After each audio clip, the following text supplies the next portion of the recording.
Welcome along to Betting Weekly Extra Time, European edition. You're with Dan Roebuck alongside me, Steve Wyss and James Eastham. Steve, James, couple of bits of housekeeping before we get into today's show and selections. Big story during the international break in France about Lyon being relegated. Steve, tell us what the situation is here. Are people cashing tickets for those that have bet Lyon to be playing in Ligue 2 next season? What's the story? Well, good day to you both. And it feels forever, by the way, since we've done the last show. These international breaks are just an absolute nightmare. But yeah, look, the big story was Lyon are provisionally relegated from Liga. And of course, all the tweets were doing the rounds. I was guilty myself of hyping it up a bit, just a bit of clickbait. But this is to do with the French financial watchdog, as I always call them, DNCG. And they have got a financial problem, but they should avoid relegation, but they're going to have to sell players or improve their financial position, which they've got enough time to sort it out before the end of the season. So they shouldn't be relegated in terms of that. And they shouldn't be relegated on the field. So anyone thinking, they've got a good ticket here on Lyon to go down, then I think again. But obviously, it's a very it's muddy waters. This has happened many times before. Usually, it's in the off season when it happens, but they are very strict with their guidelines. And but really, this is a bit of a storm in the teacup. Lyon will or should sort themselves out, but it just goes to show how poorly they've been managed off the field, really, since the John Michel Aulas days. I always think, James, with situations like this, that we might get a little bit of an upswing in form because it's a little bit rage against the machine from the clubs who get involved in these sort of situations. I mean, they're plus 148 to win away at Reims this weekend. Do you think that they will need to sort of up their game on the pitch as well as off the pitch? What's your thoughts on this? Well, I think the financial watchdog have actually done Lyon a favour in a way because they've given them not one but two transfer windows to sort out their financial position. As Steve says, we often find this sort of situation happening towards the end of the season when teams are provisionally relegated. It's just really a shot across the bows, really, a warning to sort your books out. Lyon have got two windows now to balance their books. On the pitch, I'm not so sure about that, actually, Dan. I think it's a blow for the ownership's credibility with the squad, because I think some players now will have to be sold in January. Some players want to go, we think, at Lyon, so it might not be that difficult shifting one or two out, but it just creates uncertainty. I personally think this is a blow for the morale within the squad at Lyon. But yeah, maybe they'll fight for their futures on the pitch and we'll get a big performance out of them, but I don't think it's good for the playing side of things at all. I think it does certainly put the ownership, as I say, puts their credibility on the line, really, and I think the players will be pretty annoyed about the situation at Lyon. And a word about Serie A. We are going to talk picks shortly when it comes to the Italian top flight, but a brilliant title race here, James. You've got, 2 points between the top six. I just wondered, on a sort of game-by-game basis, does this make it harder for bettors because you've got so many informed teams or teams dropping points? You haven't got like banker bets every single weekend in Italy. Is it something that you take into consideration when you're looking at Serie A or indeed any league when there's a tight title race between not just 2 or 3 clubs but more? Yeah, I think it makes it harder. I think we do have 6 or 7 sides at the top of Serie A at the moment, all playing well. I think it takes the Asian handicap out of play for the top sides, obviously with the likes of Bayern in past years and PSG in France. When you think they're going to win, you can often back them or against them on the handicap. I think that's out of the window at the moment in Serie A because so many teams at the top are capable of taking points off each other. So I'm finding it harder. Having said that, I think there is value still in the outright market. I think Napoli at plus 300 have been that price for a while now, is a great bet. Given that they're not in Europe. And I actually think AC Milan plus 1,600 isn't the worst shout in the world. They've been inconsistent so far, but they've got a game in hand on the teams above them, and I think there's more to come from them. So I think maybe one of the advantages of this sort of blanket race at the top is it can provide opportunities in the outright market far deeper into the season than you get when it's obvious who's going to win the title. Steve, does it make a difference if we have one team better than every other team or teams in the league, or something like the Italian situation at the moment, just when it comes to a sort of week-by-week basis? What are your thoughts? I think at this stage of the season, it can be quite difficult, actually, when, we're 12 games in. It feels quite open. Yeah. But when I saw this was on the schedule for the show, it reminded me of a title race in Sweden in 2019 where 4 teams could win the title with 2 games to go. Yeah, I always remember it. And it did go to the last day. It did go to the last day. 3 teams were in the hunt. And what actually happened, I remember this season, is sort of the last 5-6 games, unless they were playing each other, everyone was winning. Everyone was really focused on winning.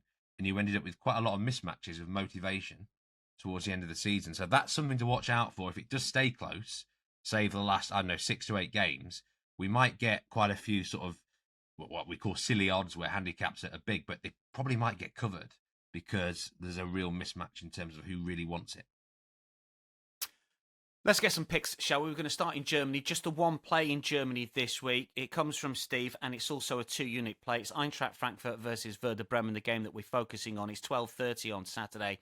Eintracht Frankfurt are minus money favourites at minus 148. The Bundesliga has sort of sorted itself out in terms of expected goals and goals scored. It's still very high average at 3.32, but if you've been blind betting the goals this season, overs, you've been down. Just recently, Steve, there's been a little trend on unders. What's your play in this one?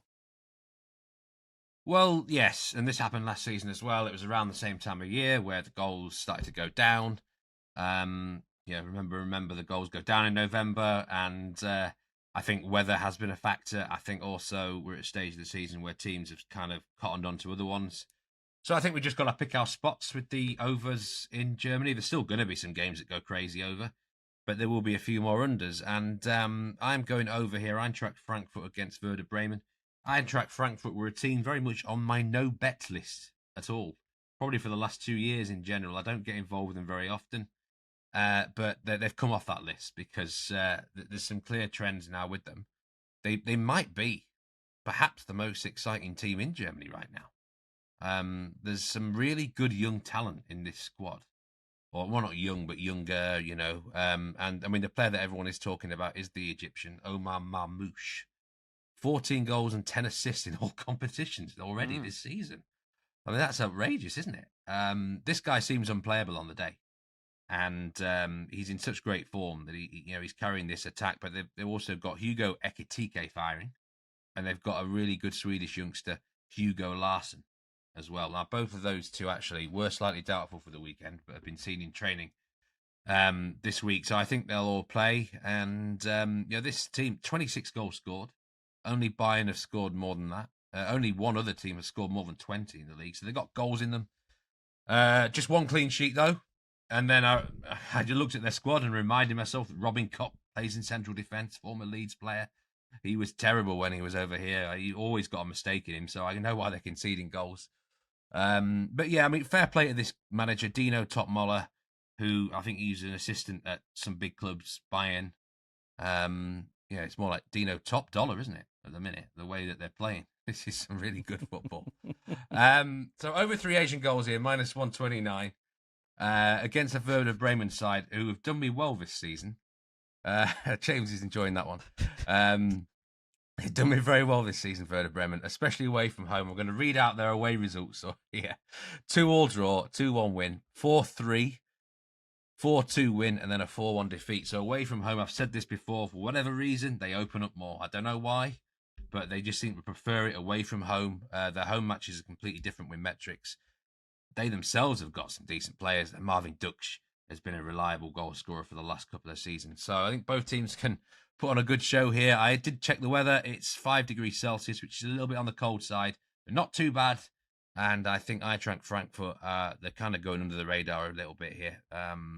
They are a very good side, and they've got so many goals in them. So the Asian goal line, it is my favourite goal line, over 3 goals on the Asian. If we get 3 goals exactly, it is a push. We're not losing any money.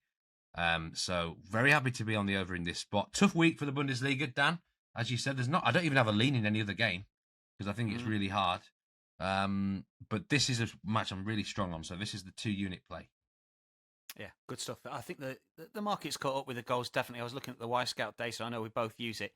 The XG for the Bundesliga, 290.76. Total goals scored is 288. I mean, it's spot on for people who don't believe expected goals. Well, There's Exhibit A for the defensive XG. Let's get to Lens against Marseille. We've got plenty in France to go at here. And this is 11 a.m. on Saturday Eastern. Lens are plus 128, Marseille plus 210, draw plus 250 here. This is a bit of a curious case of Marseille, James. They have divided opinion on this week's show here. We have got a 2-unit play from James. We've got a lean from Steve. Opposite ends of the spectrum-ish. Marseille can't win at home, but are very good away from home, James, which might be part of the reasoning for your 2U play here. Yes, so just to remind viewers, Steve and I, obviously, we do not see each other's picks until we tune in for the show. And as you say, we'll come on to Steve's pick next. But yeah, we're going head-to-head here, which I think is the first time this season Steve and I have come up with opposing plays, and it happens to be on Steve's favourite team, Marseille. So yeah, I'm on Marseille here. It's my 2-unit pick. You've said, Dan, yeah, their away form is a big factor in this for me. They're away at Lens, and I'm backing them on the Asian handicap, plus 0.25, which is available at minus 112. If you look at their general form, it's not great. They've lost 2 out of their last 3. They were really poor in their last game before the international break. So I think a lot of people looking at that will want to oppose Marseille this weekend.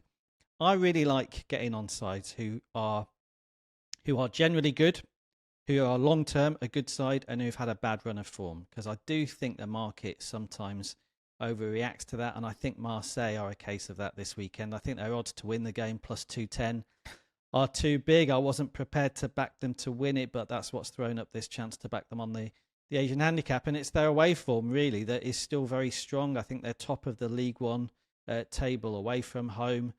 They've won 5 out of 6 so far. They've generally played pretty well away from home. I think their problems are generally playing in front of their own fans, where there's a little bit less space. It doesn't really suit the strengths that they've shown this season, which is on the break.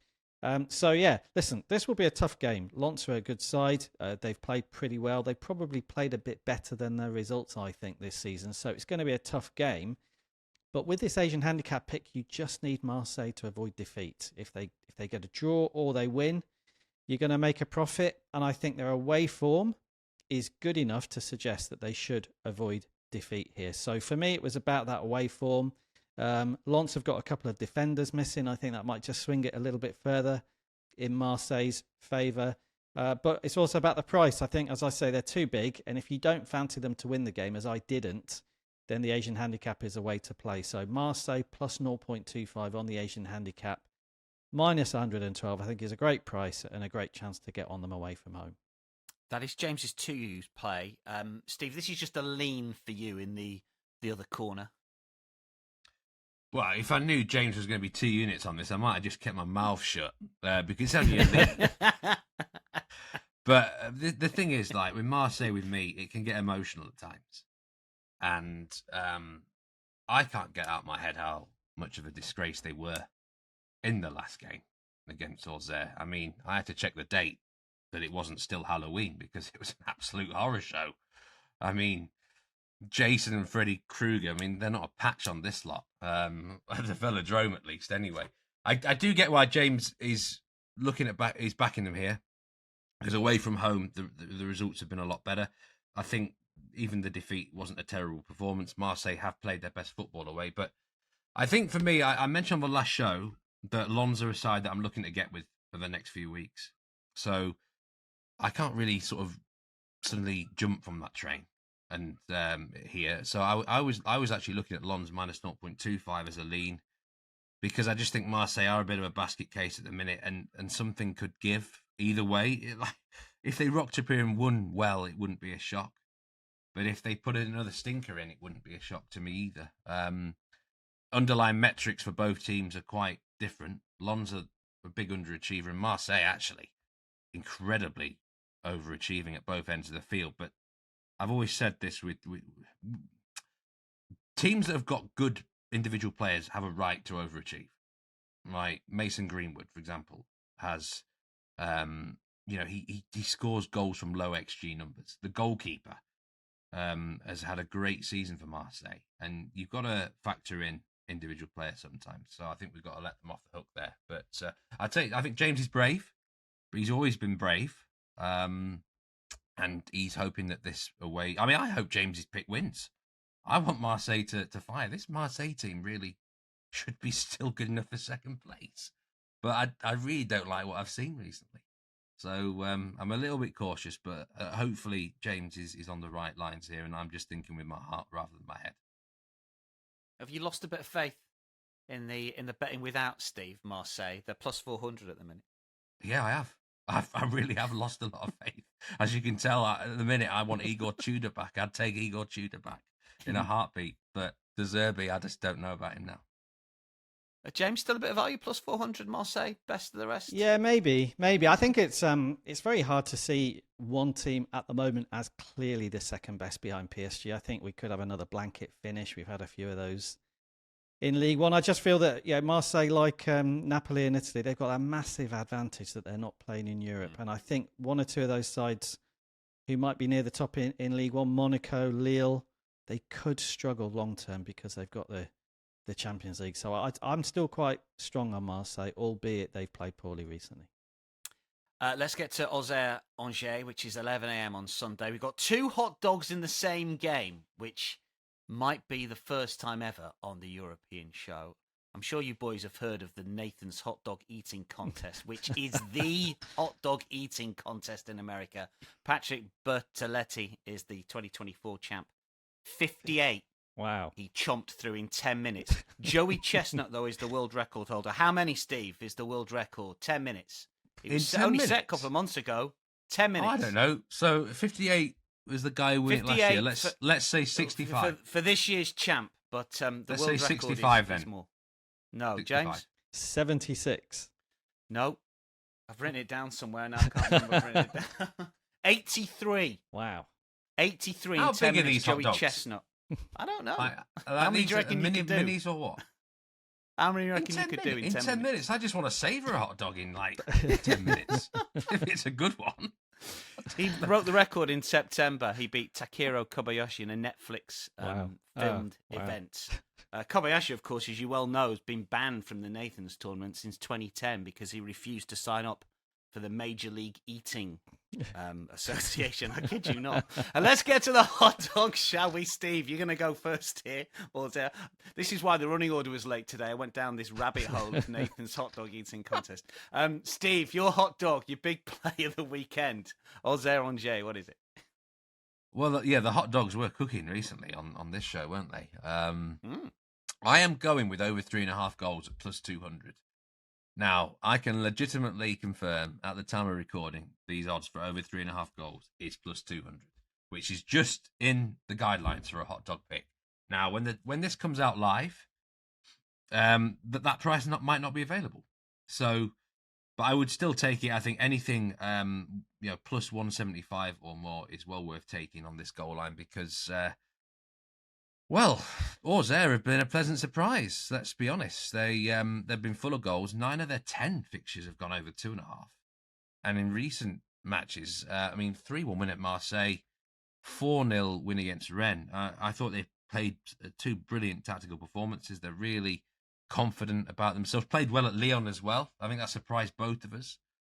So respect to this team. They've got the manager's got them playing in a way which I didn't really think would happen. And this is a battle between 2 newly promoted teams. And I've always said for a while about my sort of theories when these teams meet. I think they both fancy winning the game, which can often open things up. And there was a match on the 26th of October, and I was kicking myself that week that I didn't have a hot dog in the same fixture. Angers Saint Etienne.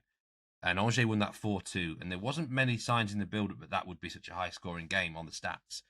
But I knew that would go over because of just who's playing against each other and the teams fancying it. And I think we could get something similar here. Angers away from home. Let me just read off the teams they've played on the road. Lille, Strasbourg, Marseille, Toulouse and Monaco. That's a pretty tough run. And they've done all right in some of those games, by the way. This is the first really sort of winnable fixture they'll look at and think, yeah, we fancy getting the 3 points there. So it could open it up even more.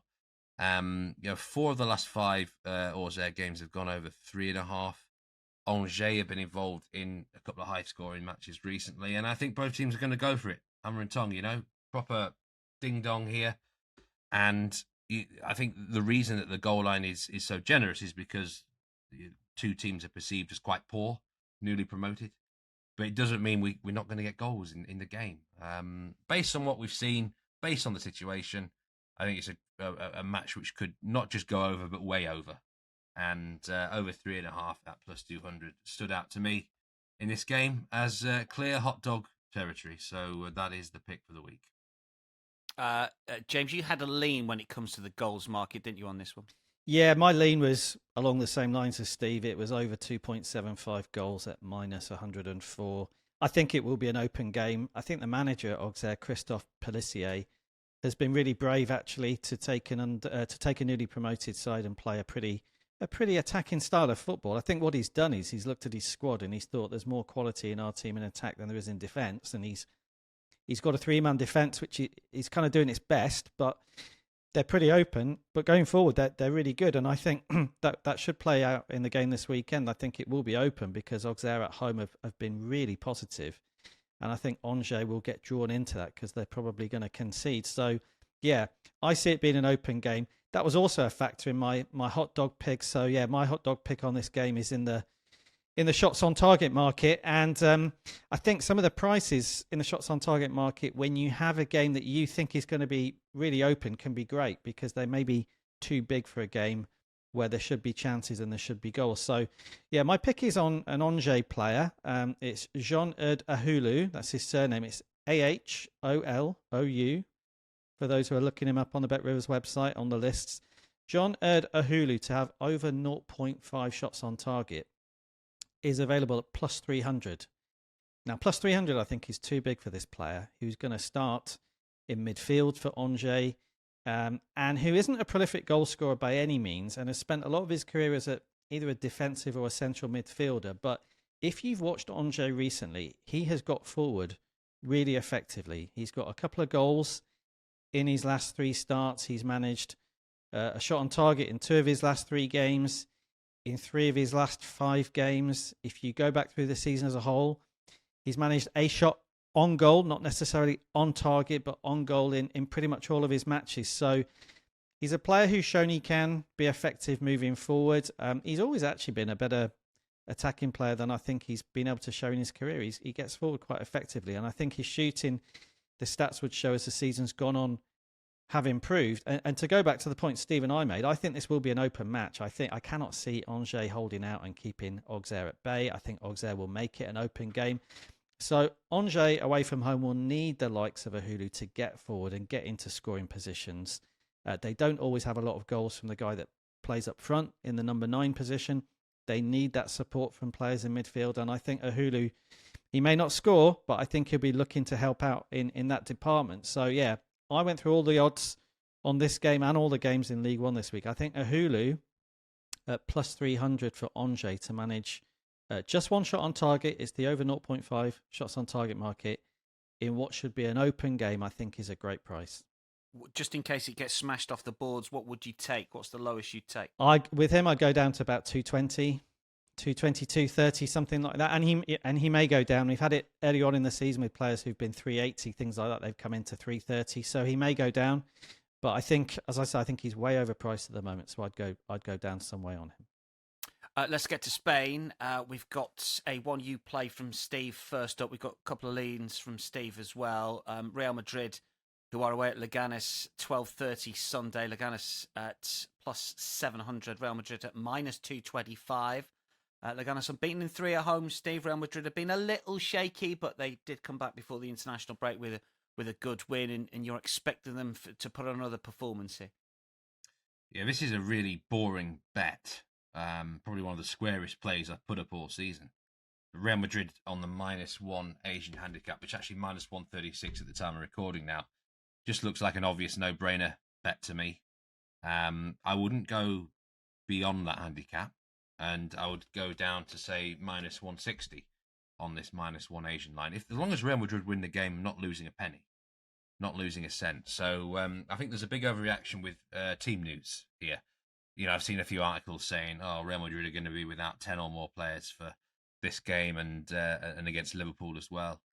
And this is Leganes away, a newly promoted team. who have the second worst expected goals in the league. They offered very little. Look, I'm not being funny. If you can't beat Leganes away, you have got a big problem if you're Real Madrid. They are not going to win this game. In fact, I've actually looked at the expected lineup, and it's a pretty good one. Courtois is going to be back in goal. Mendy, Rudiger, Asensio, and Valverde's going to play right back, and that's the big issue heading into the game, the right back position for Real Madrid. But does it really matter against Leganes? No, of course it's not going to matter against Leganes. Modric, Camavinga, Brahim, Bellingham, Vinny Jr. and Mbappe. If that 11 can't beat Leganes, then something's going wrong. So I'm very happy. It's a pretty simple explanation, really. Real Madrid against a newly promoted team with that 11. If they can't be doing the business here, then I won't be very happy. So minus 136 on this Asian handicap. Bare minimum, Real Madrid to get the win, which might happen. They're the sort of team that can just, sort of labour to a win sometimes. They always usually find a way to get a result. And, Barcelona dropped points in the last game. And I think Real Madrid might have a little bit more of incentive again. They obviously collapsed badly when they lost El Clasico. But they might have a bit more of a drive in them now to deliver. And sometimes in soccer betting, you don't want to overthink things. And this is a simple fact that Real Madrid, away to newly promoted side, who don't have very good metrics, should get the job done. Is that, and I'll throw this one to James very quickly, is that the same with Mbappe? Are we overthinking Mbappe at the moment? He's plus 105 to score. He's got 6 and 11 in La Liga. Hasn't failed to score in 5 on the spin for a few years. He's not scored in his last 4. Wasn't involved, James, for France. I don't think we ever got a proper explanation from Deschamps. Is Mbappe gone at the game is what I'm getting at, James, quickly. Well, Kylian Mbappe was on my lean list to you, Dan, this week, and then I deleted it at the last minute. I decided against it. I think Kylian Mbappe is a great price to score this weekend. I think he's plus 105. I think we are overthinking it. I think there are problems there. It's a positional issue we've referred to before. He's playing as the number 9. It's not his best position. But I think the fact he wasn't involved with France during the international break is a big factor this weekend because they won really well without him away to Italy in the second of their 2 internationals. That game almost marks the start of a new era for France, a post-Euro 2024 era where a few things are starting to come together for France towards the next World Cup. I think Mbappe will be desperately disappointed for whatever reason that he wasn't involved in that win this week. And I think we know what Mbappe's like, right? He's always ready to win. So I think that performance that he wasn't involved with should bring a big performance out of him this weekend. And as Steve says, it's a great opportunity for Real Madrid to win and for players to get on the score sheet. So I think Mbappe at plus money to score is a great opportunity to back him. A couple of leans that we need to rattle through. Steve, Celta Barcelona, you like goals here. Yamal probably still missing. We're overthinking his absence when he hasn't started for Barcelona. They haven't won. What's the play here? Looking at goals, over 3.25 goals, Celta Vigo, Barcelona. Yamal's probably not going to play. I think they're going to try and get him fit for the Brest game in the Champions League. But this play, Real Sociedad showed a blueprint, perhaps, of how to beat this Barcelona team just before the international break. But I don't think many teams can really do what La Real did. There was a lot of combination of factors that led to that performance. The crowd as well were a big thing. Celta Vigo are not a defensive team. They are more of an offensive outfit. If they could actually beat Barcelona, but they won't beat them 1-0. It's the sort of game they could win 3-2 or something like Osasuna did a few weeks ago. It's not a gimme Barcelona win by any means, but Celta Vigo will give you chances. Like they play much more open. So I think this is going to be a good game, full of goals. The last match for Vigo was 2-2 draw against Betis. Would that surprise me again? Not really. So over 3.25 is a line which is a little bit higher than I would have. Maybe I would have loved over 3. If the over 3 line was on here, I think it would have been an official pick. But over 3.25, it's still backable. That's why it's a lean, and I think we'll get a good game here. What about Las Palmas, Mallorca? You've got to lean in this one. Diego Martinez has taken over. Las Palmas are the form team. You know, you hate Las Palmas, Steve. You're on record as saying you despise the club, but they're absolutely flying. I don't hate the club. goodness You say me. they're the worst team in Spain. They were for a long time. The times can change quickly in football. They can. They've won 3 of the last 4, and obviously they've got a lot more confidence about them. But this is a tough game. Mallorca. This is a sort of island derby, isn't it? Gran Canaria against Mallorca, and I think there's not many goals in this game. Under 2 Asian goals is what I'm going with. Mallorca have had so many matches go under 2.5 this season. 10 goals scored, 10 goals against for them. They've got, I think they might still have the best expected goals against in the league. Atletico Madrid now have the best XGA, but Mallorca is second best, so they've got a legit defense. And I think this is going to be a tight, cagey game. I don't think either team's going to want to lose it. Very good chance of a draw. Very good chance of a 0-0. I like the 0-0 here as well. I think that could be worth backing for those who can get on no goal scorer. Then that is a route that you can go down. But the 0-0 is at plus 650. And I think that's got some legs in this fixture, which I don't see containing many goals. Let's get to Italy, shall we? We've got the same game parlay. First up from James, it's Milan against Juventus, the most played Italian fixture in Italian football. Just 2 elements to your same game parlay, James. Yeah, Milan Juventus, which is also my favourite Italian game. I know people talk about Inter Juventus and Derby d'Italia, but I think Milan Juventus is a more attractive fixture most seasons. So yeah, same game parlay. Not really a full preview of the game because we'd be here all day, wouldn't we, talking about Milan Juventus. There's so much to this match, but only 2 elements, as you say, Dan, to the same game parlay, and they're both on Milan. So the first is Milan over 3.5 corners. That's just Milan team corners, not corners in the game. Think it's got a really good chance of being beaten, has the over 3.5 corner line.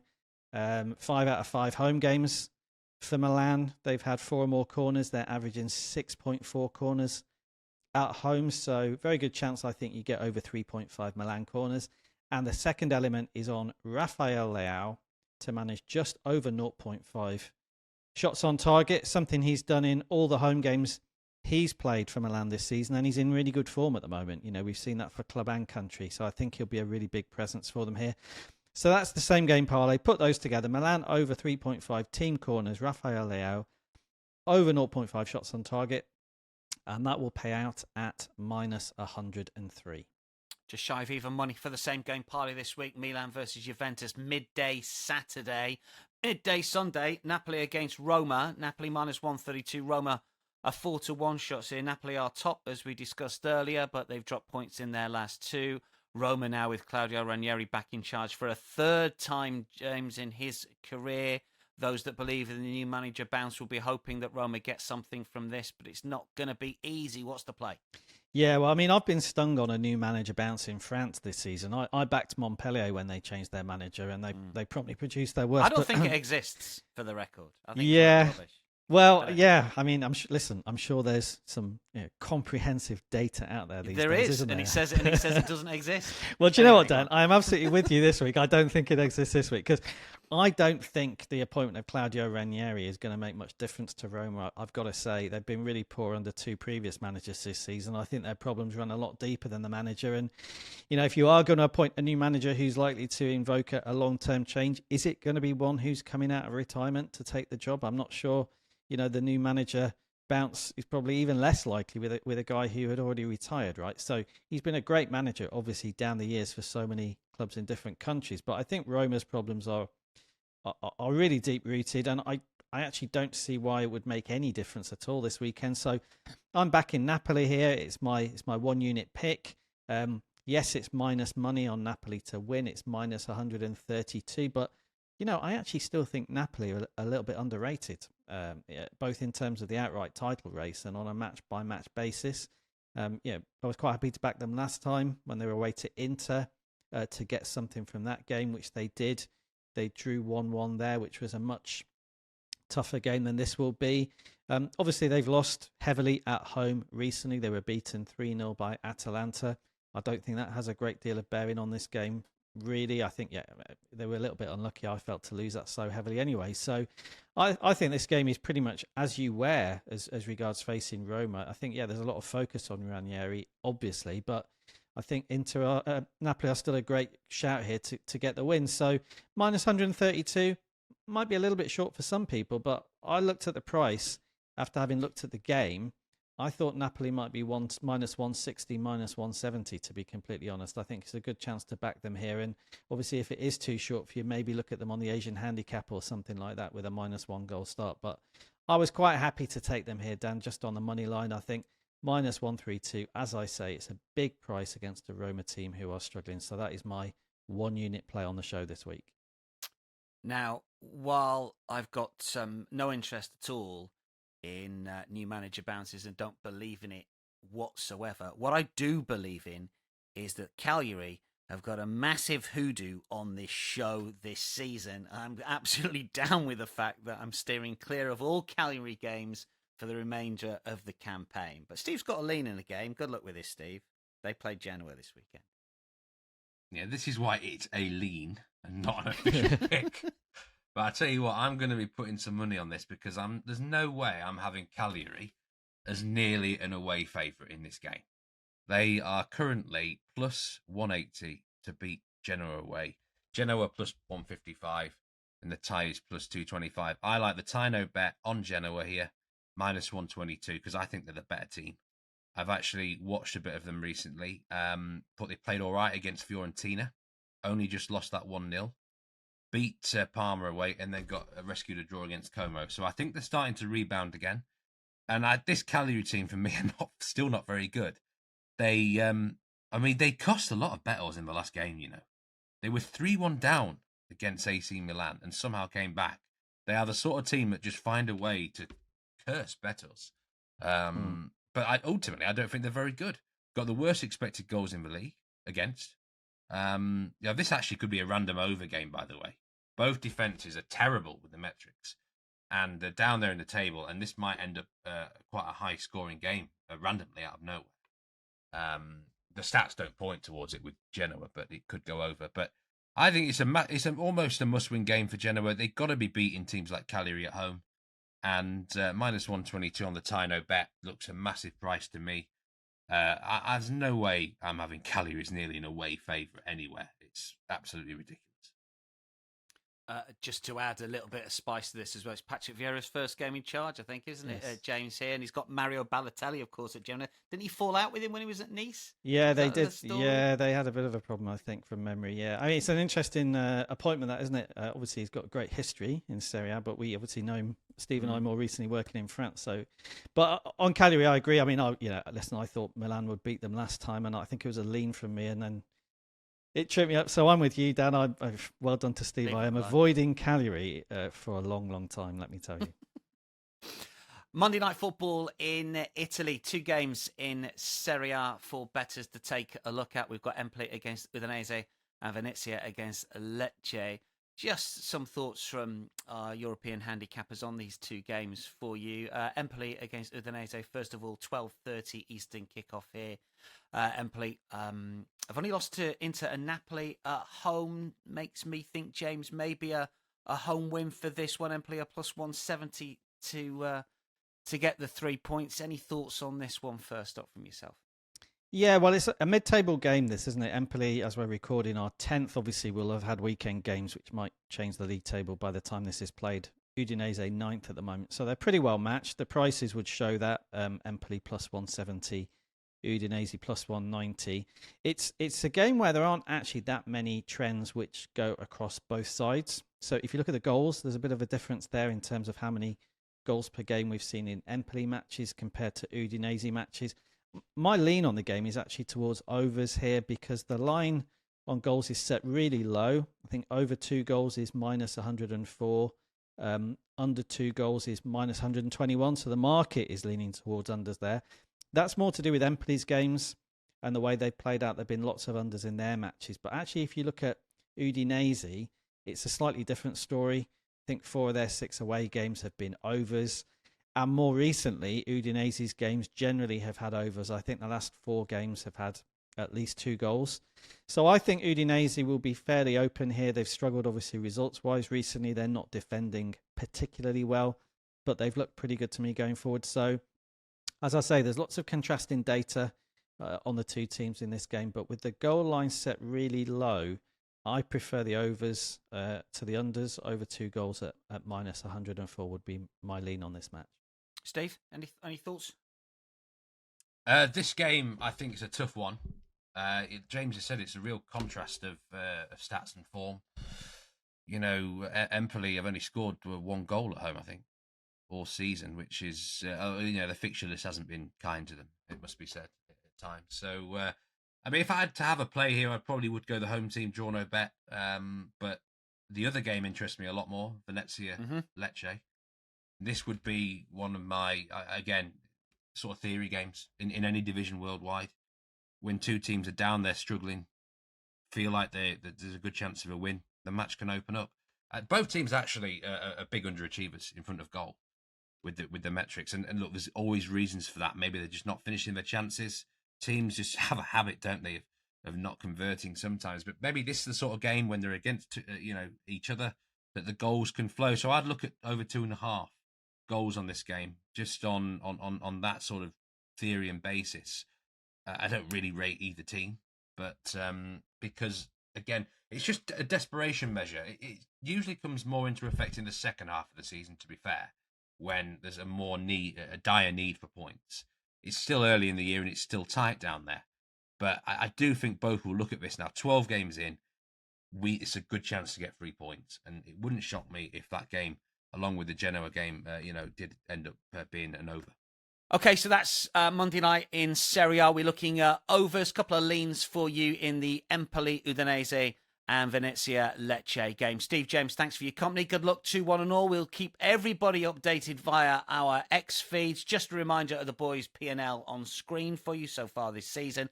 And that is a wrap for Betting Weekly Extra Time European show. We'll be back next week. Picks, plays, hot dogs. We've got the live show, of course, every single day, 11 a.m. Eastern. Midweeks, of course. Follow us at Because We Win on X. Subscribe to our YouTube channel. From all of us for now, though, it's goodbye.